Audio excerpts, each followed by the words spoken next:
Bir ər-arvad yaşayırdı. Çox xoşbəxt idilər. Vaxtı-vaxtında namazlarını qılır, Ramazanda oruç tutardılar, halal qazanıb halal yeyərdilər. Övladlarını da belə tərbiyələndirmişdilər. Artıq azandan sonra evlərində camaat namazına nəvələrdən də qatılanı var idi. Kişi ilə həyat yoldaşının bir kiçik sirlər də var idi. O da bundan ibarət idi ki, evləndikləri gündən sübh namazına birinci həmişə kişi durardı, sonra qadını oyadardı. Bundan qəti inciməzdi. Əksinə, böyük şövq və məhəbbətlə ömür gün yoldaşını namaza çağırardı. Hətta bəzən səfərdə olduğu zaman ona zəng vurub zarafatla "Sabahın xeyir ay tənbəl" deyərdi.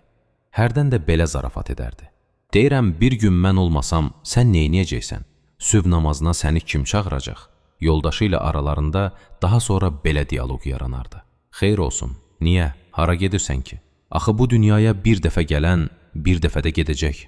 Bilirsən nə var? Allah heç kimi çəkə bilmədiyi yüklə yükləməz. Heç elə şey yoxdur. Sən mən bu dünyadan köçənə qədər gərək məni namaza oyadasan. Sonra özün bilərsən. Allah da bilir ki, mən onun necə zəif bəndəsiyəm." Beləcə illər ötdü. Çox qocalmışdılar.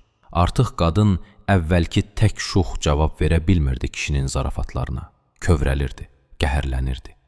Tez-tez dodaqaltı gün ərzində elə hey təkrarlayardı. Allah heç kimi çəkə bilmədiyi yüklə yükləməz. Bir dəfə qadın yuxudan oyandı, saata nəzər saldı. Sübh azanına 5-6 dəqiqə qalmışdı. Çox təəccübləndi. Ailə qurduqdan sonra ötən 40 il ərzində ilk dəfə idi ki, həyat yoldaşından əvvəl oyanmışdı namaza. Qəribə bir üşüntü keçdi bədənindən. Əlini uzadıb yoldaşının əlinə toxundurdu və tez qalxıb işığı yandırdı. Kişinin çöhrəsinə qəribə bir təbəssüm çökmüşdü. Bədəni buradaydı, ruhu isə artıq Rəbbinə qovuşmuşdu. Qadının gözündən yaş damlaları ömür gün yoldaşının soyuq alnına damcılayırdı. Artıq anlamışdı. Bəli, Allah heç kimi gücü çatmayan yüklə yükləməz.